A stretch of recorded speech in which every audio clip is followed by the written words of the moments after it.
ఇది కేవలం సమాచారంగా మాత్రమే భావించండి. వైద్య నిపుణులను సంప్రదించండి. సో సార్ ఇప్పుడు ఎవరికైనా ఒక పర్సన్‌కి సడెన్‌గా హార్ట్ స్ట్రోక్ కానీ, లేకపోతే హార్ట్ అటాక్ అని వచ్చినప్పుడు పక్కనున్న వాళ్ళు కూడా ఎక్కువ శాతంగా పానిక్ అవుతారు. సో అతన్ని అంటే లైక్ హాస్పిటల్‌కి సేఫ్‌గా తీసుకెళ్ళేంత వరకి ఎలాంటి టైప్ ఆఫ్ ఫస్ట్ ఎయిడ్ ఇస్తే బెటర్ అంటారు? ఈ సార్బిట్రేట్ లాంటి మెడిసిన్స్ ఇవ్వచ్చు. ఒకవేళ పెయిన్ కనుక బాగా ఎక్కువ ఉంటే, బీపీ నార్మల్గా ఉంటే, లేదు ఒకవేళ డౌట్ ఉంది ఇది హార్ట్ అటాక్ నా కాదని మనకు తెలియదు కాబట్టి చాలా వరకు బెటర్ ఏంటంటే హాస్పిటల్ కనుక వెళ్ళినట్టయితే వాళ్ళు ఇమీడియట్గా ఈసీజీ టెస్ట్ చేసి కన్ఫర్మ్ చేస్తారు. అంటే ఈసీజీనే కాదండి, ఈసీజీ బ్లడ్ టెస్ట్లు కూడా ఉంటాయి, ఈకో ఉంటుంది. సో ఈ కొలెస్ట్రాల్ పెరగడానికి మనం అంటే లైక్ మనం తీసుకునే ఆహారం ఏంటంటారు? హై కొలెస్ట్రాల్ డైట్ అంటే నాన్ వెజిటేరియన్ ఎక్కువ తీసుకోవడం, లేదంటే oily food, deep fried food ఎక్కువ తీసుకోవడం, జంక్ ఫుడ్స్ బయట వెళ్ళినప్పుడు జంక్ ఫుడ్స్ ఎక్కువ తీసుకోవడం. రీజన్ ఏంటి అని అంటే ఒబేసిటీ ఉన్న వాళ్ళకి కూడా హార్ట్ రిస్క్స్ అంటే హార్ట్ డిసీజ్. ఫ్యాక్ట్ అండి, ఎందుకంటే సో సార్ ఇప్పుడు ఎవరికైనా ఒక పర్సన్‌కి సడెన్‌గా హార్ట్ స్ట్రోక్ కానీ, లేకపోతే హార్ట్ అటాక్ అని వచ్చినప్పుడు పక్కనున్న వాళ్ళు కూడా ఎక్కువ శాతంగా పానిక్ అవుతారు. సో అతన్ని అంటే లైక్ హాస్పిటల్‌కి సేఫ్‌గా తీసుకెళ్ళేంత వరకి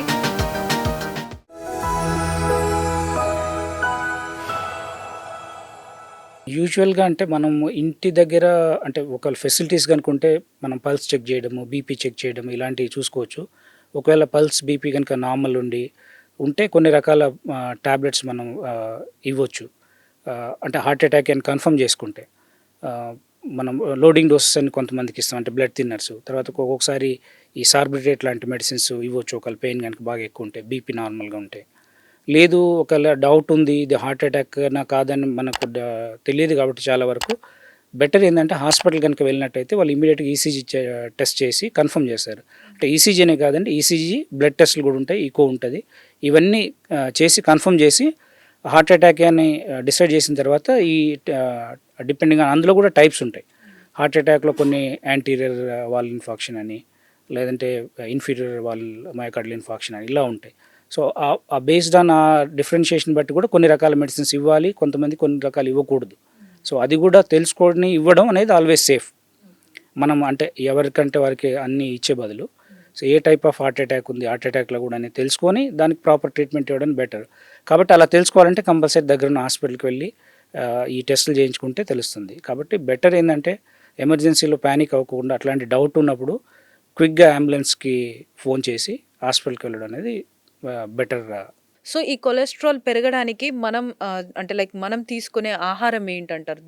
అంటే ఆహారం ఏది కారణం అంటారు? హై కొలెస్ట్రాల్ డైట్ అంటే నాన్ వెజిటేరియన్ ఎక్కువ తీసుకోవడం, లేదంటే oily food, deep fried food ఎక్కువ తీసుకోవడం, జంక్ ఫుడ్స్ బయట వెళ్ళినప్పుడు జంక్ ఫుడ్స్ ఎక్కువ తీసుకోవడం, ఈ చిప్స్ ఇట్లాంటివి, తర్వాత ఈ కోలాస్, కాన్సన్ట్రేటెడ్ సాఫ్ట్ డ్రింక్స్ ఇవన్నీ ఎక్కువ తీసుకోవడము, ఇవన్నీ ప్రధానంగా వాటిలో ఎక్కువ ఉంటుందండి. అదేవిధంగా మామూలుగా మనం ఇంట్లో తీసుకున్నా కూడా ఒక్కొక్కసారి కార్బోహైడ్రేట్ కంటెంట్ ఎక్కువ తీసుకుంటాం, రైస్ కానీ రోటీస్ కానీ ఇట్లాంటివి. అవి తీసుకున్నప్పుడు కూడా ట్రైగ్లిజరైడ్స్ అనేది బాగా ఎక్కువ పెరుగుతాయి. సో కాబట్టి మనం తీసుకునే ఫుడ్ క్వాంటిటీ అంటే మెయిన్గా ఏం తీసుకుంటున్నాం అనే దాన్ని బట్టి ఈ కొలెస్ట్రాల్ అనేది ఎక్కువ అవడం జరుగుతూ ఉంటుంది. సో సార్ ఇప్పుడు ఈ కొలెస్ట్రాల్ని కంట్రోల్ చేసుకోవడం కోసం మనం ఏ టైప్ ఆఫ్ లైఫ్ స్టైల్ కానీ, లేకపోతే ఫుడ్ హ్యాబిట్స్ని కానీ అలవాటు చేసుకుంటే బెటర్ అంటారు? ఆర్గానిక్ డైట్స్, న్యాచురల్ ఫుడ్స్ తీసుకోవడం అనేది చాలా ఉత్తమం. అవి కూడా ఎక్కువ అంటే ఎక్కువ ఫ్రూట్స్, వెజిటబుల్స్, తర్వాత ఈ మిల్లెట్స్, రా ఐటమ్స్, అంటే రిఫైన్డ్ పాలిష్డ్ ఇట్లా కాకుండా కొంతవరకు రా మెటీరియల్ కనుక తీసుకున్నట్టయితే ఈ కొలెస్ట్రాల్ అనేది పెరగకుండా కంట్రోల్ ఉంటుంది. అదేవిధంగా అంటే ఈ క్వాలిటీ ఆఫ్ ఫుడ్ ఒకటైతే క్వాంటిటీ ఆఫ్ ఫుడ్ కూడా మనం క్వాంటిటీ ఎంత తీసుకుంటున్నాము, మన బాడీకి ఎన్ని క్యాలరీస్ అవసరం అంతే తీసుకుంటున్నామా, అంతకంటే మించి తీసుకుంటున్నామా, ఎక్కువ తీసుకున్నాం అనుకోండి అది కంపల్సరీ బాడీలో కొలెస్ట్రాల్గా కన్వర్ట్ అయిపోయి ఫ్యాట్గా కన్వర్ట్ అయిపోయి డిపాజిట్ అవుతూ ఉంటుంది. అందుకనే అది ఆ బ్యాలెన్స్ కూడా చూసుకోవాలి, మనం ఎంత అవసరం ఉంది, ఎంత తీసుకుంటున్నాం. ఒకవేళ ఎక్కువ తీసుకున్నట్టయితే దాన్ని మళ్ళీ ఖర్చు చేయడానికి మనం తగినంత వ్యాయామం కూడా చేయాలి రోజు. అట్లీస్ట్ ఒక 30 to 45 minutes అనేది బ్రిస్క్ వాకింగ్ కానీ జాగింగ్ కానీ అట్లాంటివి చేయడం అనేది ఇంపార్టెంట్. అదేవిధంగా అంటే కంపల్సరీ ఒక 5 days in a week at least చేస్తే చాలా వరకు ఈ అనేది కంట్రోల్లో ఉంటాయి. డైట్ అండ్ ఎక్సర్సైజ్ అండి ప్రధానంగా మెయిన్గా చెప్పేది, తర్వాతనే డ్రగ్స్. ముందు ఇవి కంట్రోల్లో అయితే తర్వాత మనం ఒకవేళ అప్పటికీ Medication. కంట్రోల్ అవ్వకపోతే దెన్ మెడికేషన్. మెడికేషన్స్లోకి వెళ్ళి మనం డ్రగ్స్ తోటి తగ్గించుకోవడానికి ట్రై చేయొచ్చు. సో సార్ బేసిక్గా ఇప్పుడు కొలెస్ట్రాల్ తగ్గి అంటే లైక్ మన బాడీలో ఉన్న కొలెస్ట్రాల్ని ఒక లెవెల్ వరకు మెయింటైన్ చేయాలి అని అంటే ఎక్కువ శాతంగా ఏంటంటే ఫ్యాట్స్ కట్ చేస్తూ ఉంటారు, మెయిన్లీ ఆయిల్స్ కూడా.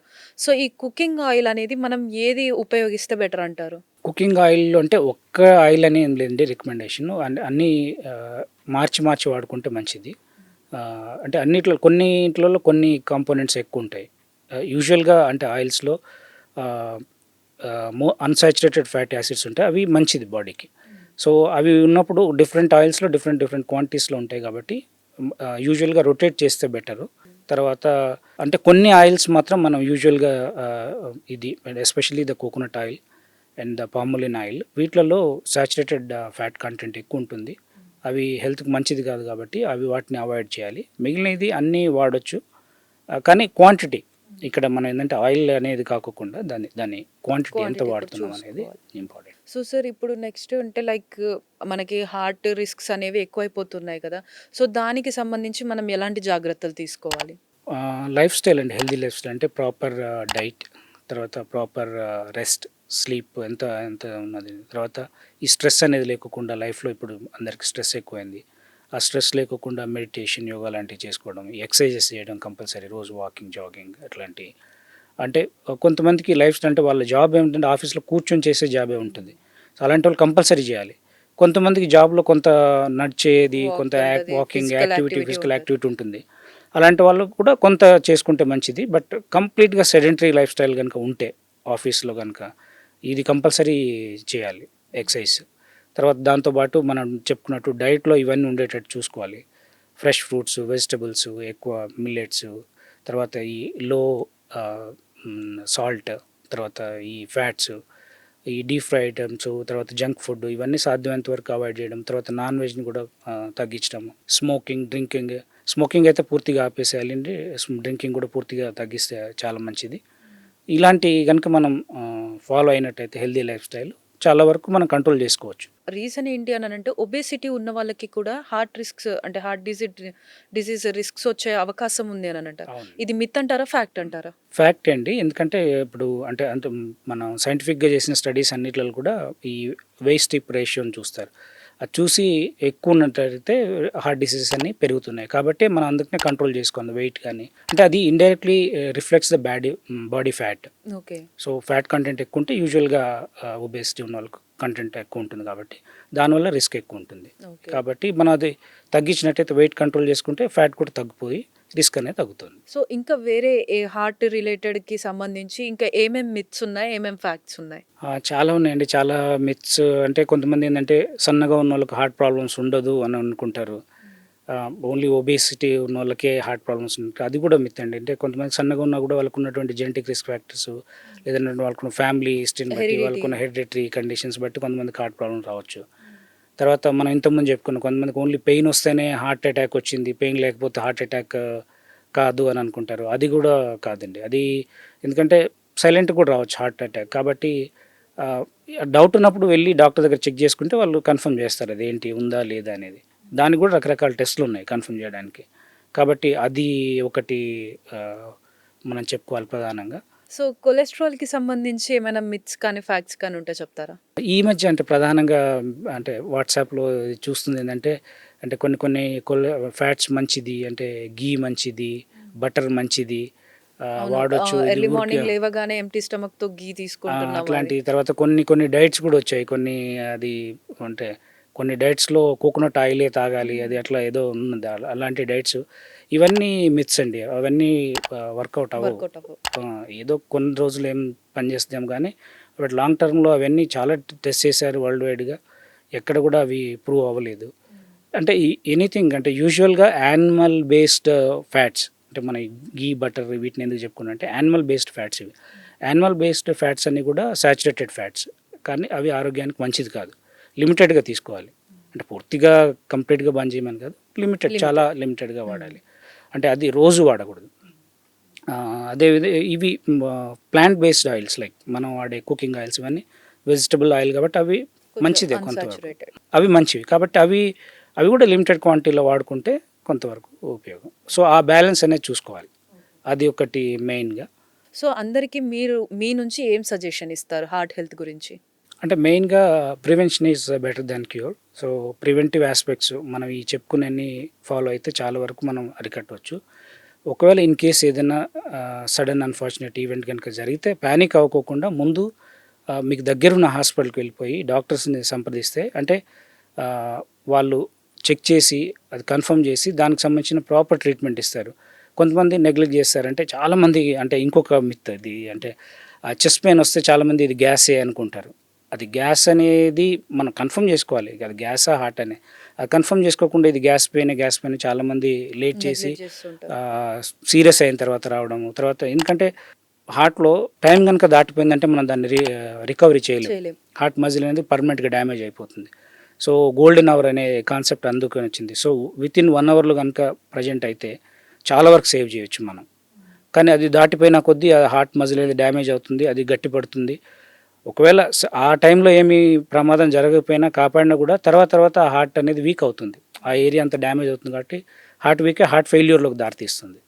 సో అందుకోసమని సో డౌట్ ఉన్నప్పుడు చెక్ చేసుకోవడం బెటరు.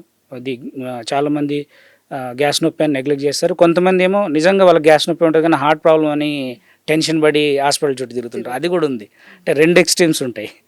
సో అంటే చెక్ చేసుకుంటే బెటర్ ఆల్వేస్. బేసిక్గా ఏంటంటే మనకు కనుక ఫెసిలిటీస్ కనుక ఉండి కార్డియాక్ సెంటర్ కనుక ఉంటే క్యాత్ ల్యాబ్ ఫెసిలిటీ ఉంటే ఇమీడియట్గా యాంజియోగ్రామ్ టెస్ట్ చేసి బ్లాక్ ఉందో లేదో తెలుసుకొని దాన్ని ట్రీట్ చేస్తాం, దాన్ని తీసివేయడానికి ట్రై చేస్తాం.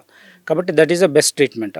కానీ ఒక్కొక్కసారి ఉండకపోవచ్చు ఆ ఫెసిలిటీ, దూర ప్రాంతంలో ఉండొచ్చు, అక్కడ క్యాత్ ల్యాబ్స్ అవైలబుల్ ఉండకపోవచ్చు, కార్డియాలజిస్ట్ అవైలబుల్ ఉండకపోవచ్చు. కాబట్టి అప్పుడు ఏం చేస్తారంటే ఈ ఇంజెక్షన్ మనం చెప్పుకున్న బ్లడ్ థిన్నర్ ఇంజెక్షన్ అనేది ఫైబ్రోలైటిక్ అంటే బ్లడ్ క్లాట్స్ని కరిగించే ఇంజెక్షన్ అది ఇస్తారండి. ఒక 30,000-40,000 అట్లా ఉంటుంది. అది ఇచ్చినప్పుడు ఏంటంటే ఎర్లీగా ఇస్తే దానివల్ల కూడా చాలా వరకు క్లాట్స్ కరిగి కొంతవరకు ఫ్లో అనేది ఎస్టాబ్లిష్ అయ్యి ఈ హార్ట్ పంపింగ్ అనేది ప్రిజర్వ్డ్గా అవుతుంది. అంటే రిస్క్ కాంప్లికేషన్స్ రాకోకుండా ఉంటుంది. ఈ హార్ట్ పంపింగ్ అనేది కొంతవరకు బెటర్ అవుతుంది. కాబట్టి ఒకవేళ దూరంగా ఉండి అక్కడ డాక్టర్స్కి ఆ ఫెసిలిటీస్ లేకపోతే వాళ్ళు సజెస్ట్ చేస్తే ఆ ఇంజెక్షన్ తీసుకోవడం కూడా మంచిది. బ్లాక్స్ ఎక్కువగా ఉన్నప్పుడు కొన్నిసార్లు స్టంట్స్ వేస్తారు, కొన్నిసార్లు బైపాస్ అంటారు. సో ఈ రెండిట్లలో ఏది బెటర్ అంటారు? పేషెంట్కి ఉన్న కండిషన్ బట్టి మనం డిసైడ్ చేస్తామండి. ఇప్పుడు ఒక్క దగ్గర సింగిల్ బ్లాక్ ఉంది లేదా 2 దగ్గరలో ఫోకల్ లీజన్స్ ఉన్నాయనుకోండి, వాటిని మనం బైపాస్ లేకోకుండా స్టెంట్స్తో మేనేజ్ చేయొచ్చు. తర్వాత ఒక్కొక్కసారి కొంతమందికి ఏంటంటే బాగా ఎక్కువ కాల్షియం ఉంటుంది, ఏజ్ పెరిగిన కొద్ది కొంతమందికి కాల్షియం బాగా ఏర్పడుతుంది. తర్వాత కొంతమందికి మెయిన్ వెజల్లో బ్లాక్స్ ఉంటాయి. తర్వాత కొంతమందికి బ్లాక్స్తో పాటు హార్ట్ అటాక్ వచ్చినప్పుడు హార్ట్ వీక్గా ఉంటుంది, పంపింగ్ తగ్గుకుంటుంది. సో ఇలా అంటే కొంత కాంప్లికేషన్స్ ఎక్కువ ఉన్నప్పుడు యూజువల్గా బైపాస్ సర్జరీ అనేది ప్రిఫర్ చేస్తారు. లేదా ఒకవేళ చేయలేము అంటే ఇప్పుడున్న ట్రెండ్లో అంటే ప్రస్తుతం ఉన్నటువంటి అడ్వాన్స్ టెక్నాలజీలో బేసిక్గా ఏంటంటే చాలా వరకు అన్నిటికీ స్టెంటింగ్ అనేది పాసిబుల్ అవుతుంది. కాస్ట్ కూడా కొంత ఎక్కువ ఉంటుంది అంటే ఈ కాంప్లెక్స్ ప్రొసీజర్ చేసేటప్పుడు. ఒకవేళ కాస్ట్ కనుక వాళ్ళ అఫోర్డబిలిటీ ఉండి లేదా ఇన్సూరెన్స్ కవరేజ్ ఉండి చేసుకోగలిగినప్పుడు డాక్టర్స్ చూసి డిసైడ్ చేస్తారండి. అంటే చేయగలుగుతాము దీనికి స్టెంటింగ్ ప్రొసీజరు సక్సెస్ అవుతుంది అని డాక్టర్ కనుక డిసైడ్ చేస్తే స్టెంటింగ్ చేస్తున్నారు చాలా వరకు. లేదు స్టెంట్ చేస్తే కాంప్లికేషన్స్ రావచ్చు లేదా స్టెంటింగ్కి అనుకూలంగా లేదు అంటే యాంజియోగ్రామ్ చేసిన తర్వాత అనాటమీని బట్టి మాకు అర్థమవుతుంది. సో కాంప్లికేషన్స్ రేట్ ఎక్కువ ఉండొచ్చు అన్నప్పుడు యూజువల్గా బైపాస్కి అనేది రికమెండ్ చేయడం జరుగుతుంది. అంటే రెండింటికి ఆల్మోస్ట్ ఆల్ రిజల్ట్స్ ఇప్పుడు ఆల్మోస్ట్ సిమిలర్ అయిపోయినాయండి. ఒకప్పుడు ఏంటంటే రిజల్ట్స్ అనేది కొంత బైపాస్ సర్జరీకి ఫేవర్గా ఉండేది. కానీ ఇప్పుడు టెక్నాలజీ అనేది చాలా అడ్వాన్స్ అయింది. మేబీ ఇంకా ఫ్యూచర్లో సర్పాస్ కూడా అవ్వచ్చు, రిజల్ట్స్ దీంతో కూడా బెటర్గా రావచ్చు. బట్ ఇప్పటికైతే చూస్తే ఆల్మోస్ట్ ఆల్ సేమ్ రిజల్ట్స్ అండి. సో సార్ ఇప్పుడు చాలా మందికి ఉన్న డౌట్ ఏంటి అని అంటే ఇప్పుడు మనం ఏదైతే స్టంట్స్ వేస్తామో దాని తర్వాత కూడా మళ్ళీ బ్లాక్స్ ఫామ్ అయ్యే అవకాశం ఉందా అని. సో దీన్ని మీరేమంటారు?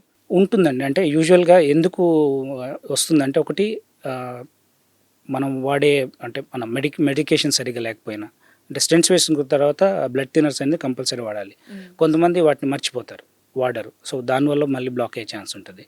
లేదా కొంతమంది లైఫ్ స్టైల్ చేంజ్ చేసుకోరు, కొంతమంది సేమ్ అదే కంటిన్యూ చేస్తారు, స్మోకింగ్, డ్రింకింగ్, ఈ అన్హెల్దీ డైట్ ఇదంతా కంటిన్యూ చేస్తూ ఉంటారు. అది చేసినప్పుడు మళ్ళీ బ్లాక్ అయ్యే ఛాన్సెస్ ఎక్కువ ఉంటాయి. తర్వాత రేర్గా ఒక్కొక్కసారి ఏంటంటే ఆ కండిషన్ వల్ల లోపల ఉన్న బాడీకి కొంతమందికి ఆ నేచర్ ఉంటుంది. అంటే కొంతమందికి ఏంటంటే ఈ స్టెంట్ అనేది ఫారిన్ మెటీరియల్, దానికి రియాక్షన్ అనేది కొంతమందిలో ఎక్కువగా ఉంటుంది. సో ఎక్కువగా ఉన్నప్పుడు కూడా మళ్ళీ బ్లాక్ అయ్యే ఛాన్సెస్ ఉంటుంది.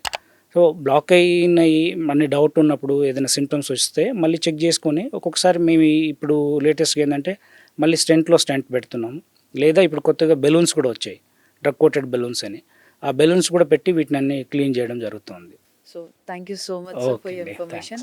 సో చూస్తున్నాం కదా మనకి బాడీలో కొలెస్ట్రాల్ అనేది ఏ విధమైనటువంటి మార్పులు తీసుకొస్తుంది, అదే విధంగా ఎలాంటి హార్ట్ డిసీజ్ రిస్క్లను కూడా తీసుకొస్తుంది అని చెప్పేసి. సో డాక్టర్ గారు చెప్పినట్టు కూడా ఎవరికైనా కానీ ఇలాంటి సిమ్టమ్స్ ఉన్నా కానీ లేకపోతే ఏదైనా పెయిన్ అనిపించినా కూడా వెంటనే దగ్గరలో ఉన్నటువంటి డాక్టర్ని కన్సల్ట్ అయ్యి అసలు అది ఎందుకు వస్తుంది ఆ పెయిన్ అన్నది తెలుసుకొని దాన్ని బట్టి సంబంధించిన డాక్టర్ని కన్సల్ట్ అవ్వడం బెటర్. ఎందుకు అనంటే కొన్నిసార్లు అది హార్ట్ స్ట్రోక్ అయ్యే ప్రమాదం కూడా ఉంది కాబట్టి ఆ రిస్క్ నుంచి మనం బయటపడడానికి ఈ సిమ్టమ్స్ అన్నిటిని కూడా తెలుసుకోవడానికి మనకి తగినటువంటి టెస్టులు చేయించుకుందాం, అదేవిధంగా ఆరోగ్యంగా కూడా ఉందాం. సాక్షి టీవీ ప్రసారాలను నిలిపివేయటం చట్టరీత్యా నేరం. సాక్షి టీవీ ప్రసారాల కోసం మీ స్థానిక కేబుల్ ఆపరేటర్ను వెంటనే సంప్రదించండి. DTHలో ఇంటర్నెట్లో కూడా సాక్షి టీవీ ప్రసారాలను వీక్షించవచ్చు.